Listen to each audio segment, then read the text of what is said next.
Olá pessoal do quarto ano E, tudo bem com vocês?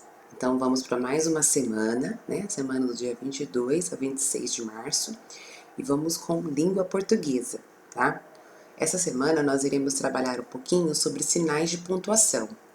Então lá na página 37 nós vamos iniciar, tá? Com a atividade número 1, os sinais de pontuação. Nos textos Os sinais de pontuação nos textos os textos ajudam o leitor a dar mais sentido ao que lê. Releia em voz alta a fala da fábula A Cigarra e as Formigas. Por favor, formiguinhas, me deem um pouco de trigo. O que você acha que a cigarra está sentindo ao falar isso? Quais as possibilidades aí? Você acha que ela está sentindo medo, raiva, tristeza, né? Desespero, indignação, fome? Vocês vão colocar aí, tá bom? Na letra B, releia a mesma frase expressando com a voz os sentimentos do quadro abaixo. Então, vocês estão vendo aqui que tem algumas palavras aqui, fraqueza, raiva, tristeza e medo. Então, vocês vão ler a mesma frase. Então, por exemplo, vou falar com raiva, né? Por favor, formiguinhas, me deem um pouco de trigo. Depois falar com tristeza, vocês vão experimentar isso. O sinal de pontuação, conhecido como ponto de exclamação, pode criar efeito de ênfase ou expressar sentimentos como surpresa, alegria, dor e decepção. Releia em voz alta o trecho a seguir, extraído da fábula de Esopo. Repare nas mudanças no seu jeito de falar quando existem sinais de pontuação. Então vamos lá, ó. As formiguinhas pararam de trabalhar, coisa que era contra os princípios dela, e perguntaram: mas por quê? O que você fez durante o verão? Aí tem a letra A. Para que servir os dois pontos? Para que servir os dois pontos que tem aí na frase, pessoal? Para separar a fala do narrador e da fala do personagem, tá bom? Na letra B. Vou subir um pouquinho aqui. Na letra B, ó. Qual o nome do sinal de pontuação presente no final da fala das formigas? Então, está aí um ponto, né? Um sinal de pontuação. Qual é ele que está no final da frase quando eu estou fazendo alguma pergunta? Como é o nome desse sinal de pontuação? Letra C. Quantas frases há na fala da formiga? O que você observou para responder?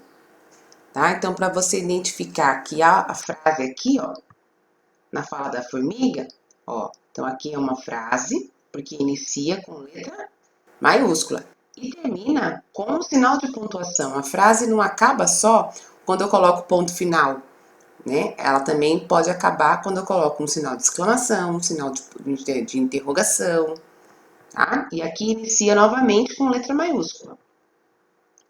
Vamos para a próxima.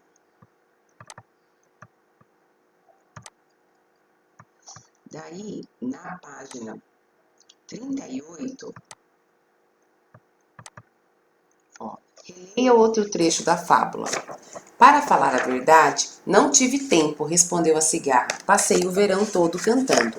O travessão geralmente é usado para iniciar a fala do personagem.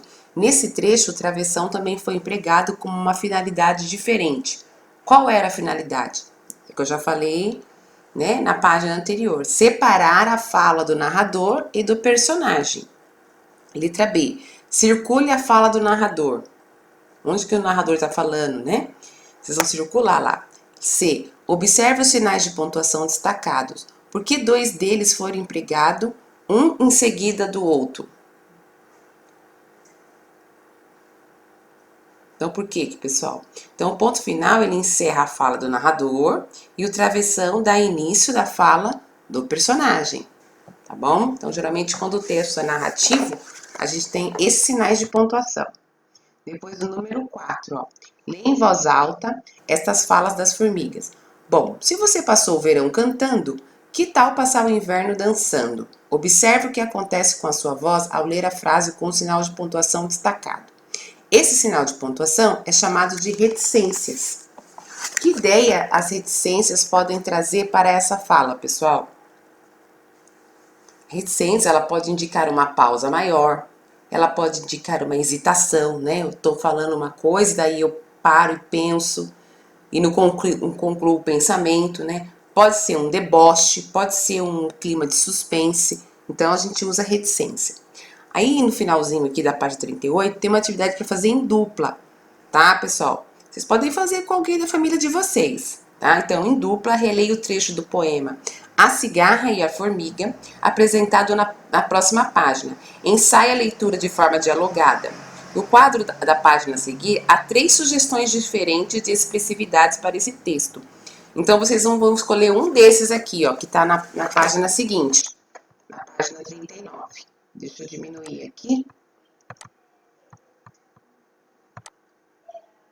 Então, tem lá, ó. Tem o primeiro momento que vocês podem fazer com a formiga sendo debochada, rindo da cara da cigarra, e a cigarra com certeza do que ela tá pensando, né?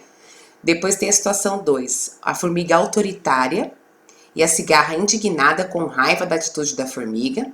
E a situação 3, que é a formiga com indiferença, como se não se importasse com o sofrimento da cigarra, e a cigarra num tom suplicante e choroso, tá? Então vocês vão combinar aí com a mãe de vocês, com alguém da família de vocês, pai aí, e vocês vão decidir. Então eu vou dar um exemplo, tá?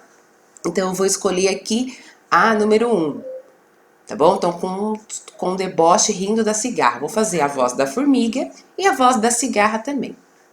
Aí tá lá, a formiga. Né? Então, F para formiga e C para cigarra. Vamos começar. Por que cantas no verão? E a cigarra responde: essa é a minha profissão. Tá? Então pode ver que ela responde com certeza, tá? É só para vocês treinarem as expressões da pontuação, tá bom, pessoal? Aí, essa hora de organizar o que estudamos, vocês vão dar aqui, ó, leiam junto o esquema, seguir e complete com os sinais de pontuação que vocês já conhecem. Então, lá, sinais de pontuação, ajuda a organizar o texto, né? E ajuda a indicar a expressividade. Quais os sinais que vocês já conhecem? Vocês vão colocar nesse espaço aqui, ó. Os sinais que vocês já conhecem, que inclusive vocês usam nos textos de vocês. Então, o ponto final, a vírgula, a exclamação, interrogação, reticências, travessão, e é isso, tá bom? Então, nossa aula de língua portuguesa é isso, pessoal. Boa atividade para vocês, boa semana e até a próxima aula.